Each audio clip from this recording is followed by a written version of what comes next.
भाइयों और बहनों, जो आपने ये पर्चा परमेश्वर एक ही है पढ़ा है, इससे आपको एक सच्चे जीवते सृजनहार परमेश्वर का कुछ ज्ञान प्राप्त हुआ होगा। और उस ज्ञान को मैं आपके सामने आगे बढ़ाना चाहता हूं कि परमेश्वर कौन है। परमेश्वर का संपूर्ण ज्ञान पवित्र शास्त्र बाइबल में दिया गया है। परमेश्वर सृजनहार है, उसके कुछ गुण हैं। वो पराक्रमी परमेश्वर है, वो सर्वशक्तिमान है, लेकिन वो प्रेमी और न्यायी भी है। इसी सृजनहार परमेश्वर ने सारे ब्रह्मांड की रचना की और उसी ने मनुष्य को बनाया और मनुष्य को अति उत्तम तरीके से बनाया। यूं कह लीजिए, सारी सृष्टि के मुकुट के रूप में परमेश्वर ने मनुष्य को बनाया। ये बात आपको जानना बहुत जरूरी, क्योंकि मनुष्य परमेश्वर की सृष्टि का मुकुट है और सब कुछ परमेश्वर ने मनुष्य के अधीन कर दिया। लेकिन हम बाइबल में इस बड़ी सच्चाई को पढ़ते हैं कि मनुष्य इतना सब कुछ होने के बावजूद भी परमेश्वर की अनाज्ञाकारिता करके पाप में गिर गया। लेकिन हम और आगे इससे पढ़ते हैं कि जब मनुष्य ने अर्थात आदम ने जब पाप किया तो परमेश्वर ने उससे उस पाप की दशा में नहीं छोड़ा, बल्कि परमेश्वर ने उसके पाप का व्यवधान किया। अर्थात उसके लिए एक पशु बलि करके उसके चमड़े के कपड़े उसको पहनाए। ये बलिदान हमारे प्रभु यीशु मसीह के आने वाले बलिदान की एक छाया के रूप में था। तो हम देखते हैं मनुष्य पापी बना, परमेश्वर ने उसे पवित्र बनाया था क्योंकि परमेश्वर स्वयं पवित्र है, लेकिन पाप में गिर गया। तो परमेश्वर ने मनुष्य के पाप के परिहार का एक इंतजाम किया।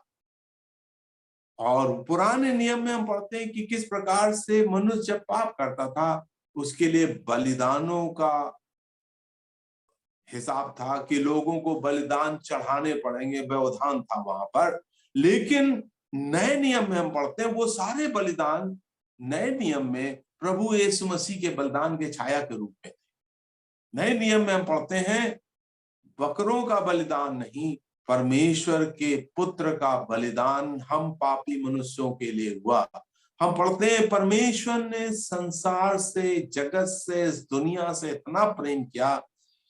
यूहन्ना के 3 अध्याय का 16 वचन में आपके सामने पढ़ना चाहता हूं, क्योंकि परमेश्वर ने जगत से ऐसा प्रेम रखा, उसने अपना इकलौता पुत्र दे दिया, ताकि जो कोई उस पर विश्वास करे वो नाश ना हो परंतु अनंत जीवन पाए।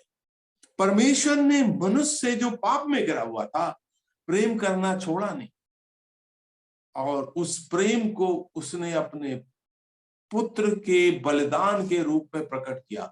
मतलब वो कितना हमसे प्रेम करता है कि परमेश्वर का पुत्र पापी मनुष्य के लिए बलिदान हो गया। हम बाइबल में ये सच्चाई भी पढ़ते हैं कि परमेश्वर अपने प्रेम को इस प्रकार प्रकट करता है कि जब हम पापी ही थे तो मसीह यीशु हमारे लिए मारा गया। भाई और बहनों, ये बहुत बड़ी सच्चाई है और ये बाइबल की सच्चाई तो है ही, लेकिन ये इतिहास की सच्चाई है। जो भी तारीख आज है उस तारीख में अगर देखें तो तारीख को कहते हैं ईसवी, अर्थात ये तारीख यीशु मसीह से शुरू हुई है। तो आप जो ये पर्चा पढ़े हैं और ये जो संदेश सुन रहे हैं, ये ऐतिहासिक सत्य है और ये बाइबल का सत्य है, जो एकमात्र किताब है इस दुनिया में जो 3500 से अधिक भाषाओं में है, क्योंकि परमेश्वर का वचन है और परमेश्वर चाहता है सब लोग इस वचन को सुने, पढ़ें और सत्य को जाने, प्रभु यीशु मसीह को पहचाने और पापों से क्षमा प्राप्त करके उद्धार पाए। ये परमेश्वर का वचन है। तो हम देखते हैं ये एक ऐतिहासिक सत्य है और ये एक बाइबल का सत्य है कि प्रभु यीशु मसीह संसार में आया। परमेश्वर ने अपने पुत्र को हम पापियों के लिए दे दिया ताकि जो कोई इस पर विश्वास करे। देखिए, इसमें धर्म से कुछ लेना देना नहीं है, ये धर्म परिवर्तन नहीं है, ये नाम परिवर्तन नहीं है, ये चर्च की सदस्यता नहीं है, लेकिन ये हमारे विश्वास, हमारी आस्था के ऊपर है। जो कोई यीशु मसीह की इस ऐतिहासिक मृत्यु पर आस्था रखता है या विश्वास रखता है, वो नाश नहीं होगा, वो नरक में नहीं जाएगा, बल्कि अनंत जीवन पाएगा। अगर आप इस सत्य पर विश्वास करें, मैं आपके सामने एक और आयत पढ़ना चाहता हूं जो रोमियो के किताब से है। बाइबल में बहुत सारी ऐसी सच्चाइयां लिखी हुई हैं। रोमियो की किताब में इस प्रकार से लिखा हुआ है, अगर तू प्रभु यीशु मसीह को प्रभु जानकर अपने हृदय में विश्वास करे और मुंह से अंगीकार करे, तो तू निश्चय उद्धार पाएगा। बहुत से लोग प्रभु यीशु मसीह को जानते हैं, ये भी जानते हैं, ये बहुत बड़ी सच्चाई है, लेकिन वो अपने हृदय में शायद विश्वास करते, लेकिन मुंह से अंगीकार नहीं करते, या सार्वजनिक तौर पर या खुले तौर पर सबके सामने नहीं कहते मैं यीशु मसीह पर विश्वास करता हूं। तो बाइबल में लिखा हुआ है, अगर तू अपने हृदय में विश्वास करके मुंह से अंगीकार करे, क्या अंगीकार करना है? यह अंगीकार करना है, मैं एक पापी मनुष्य हूं, मेरे पाप के लिए परमेश्वर का पुत्र इस दुनिया में आया, हमारे लिए वो मारा गया और तीसरे दिन गाड़ा गया और तीसरे दिन जी उठा। एकमात्र कब्र इस दुनिया में खाली है, वो है प्रभु यीशु मसीह की। यरूशलेम में हजारों लोग प्रतिदिन वहां पर दर्शन करने जाते हैं। एक व्यक्ति है जो मुर्दों में से जिंदा होकर के बाहर आ गया। उसने मृत्यु के पहले कहा, मैं मारा जाऊंगा क्रूस पर, लेकिन मैं तीसरे दिन जी उठूंगा। उसने एक ऐसा दावा किया, एक ही एक व्यक्ति जिसने ऐसा दावा किया, कोई दूसरा व्यक्ति ऐसा दावा नहीं करता है। क्योंकि प्रभु यीशु मसीह मनुष्य और परमेश्वर दोनों थे।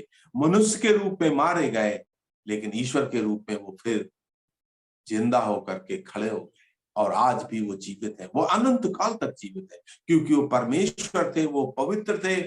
हम पापियों के लिए वो इस संसार में बलिदान हुए और हमें उद्धार देने के लिए, हमारे उद्धार के विश्वास को मजबूत करने के लिए तीसरे दिन मुर्दों में से जी उठे। बाइबल हमें ये बताती है, जो कोई यीशु मसीह पर विश्वास करता है, जैसा मैंने आपसे कहा, आपकी आस्था अगर इस सच्चे परमेश्वर पर, इस पवित्र परमेश्वर पर जो कोई विश्वास करेगा, वो नाश नहीं होगा, उद्धार पाएगा। हमें ये जानना है, परमेश्वर पवित्र है, मनुष्य पापी है। उस पवित्र परमेश्वर के पास मनुष्य नहीं पहुंच सकता बिना प्रभु यीशु मसीह के। प्रभु यीशु मसीह ने कहा, कोई पिता के पास मेरे सिवाय नहीं ले जा सकता, सिर्फ मैं एक मार्ग हूं, मैं एक सत्य हूं, मैं जीवन हूं। उन्होंने जीवन के बारे में नहीं बताया, उन्होंने सत्य के बारे में नहीं बताया, मार्ग के बारे में उन्होंने कहा, मैं स्वयं हूं, मैं स्वयं मार्ग हूं, मैं स्वयं सत्य हूं, मैं स्वयं जीवन हूं। जब आप प्रभु यीशु मसीह को अपना उद्धारकर्ता प्रभु ग्रहण करते हैं, आप मार्ग भी जान जाते हैं, सत्य भी जान जाते हैं, जीवन भी जान जाते हैं। लेकिन इस उद्धार को प्राप्त करने के लिए आपको क्या करना है? आपको प्रभु के चरणों में आकर के प्रभु से प्रार्थना करना है, प्रभु मैं पापी मनुष्य हूं, आप मेरे पापों को क्षमा कीजिए, मेरे हृदय में आइए और मुझे एक नया जीवन दीजिए।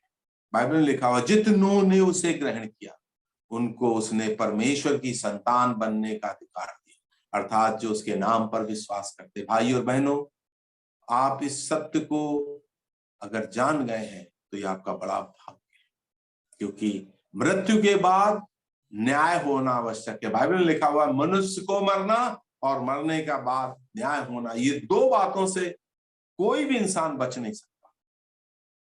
वो न्याय के दिन बाद या तो मनुष्य स्वर्ग में जाएगा या नरक में जाएगा।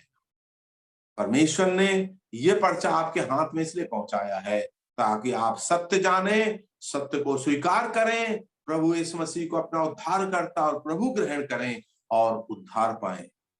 परमेश्वर इस वचन से आपको आशीष दे।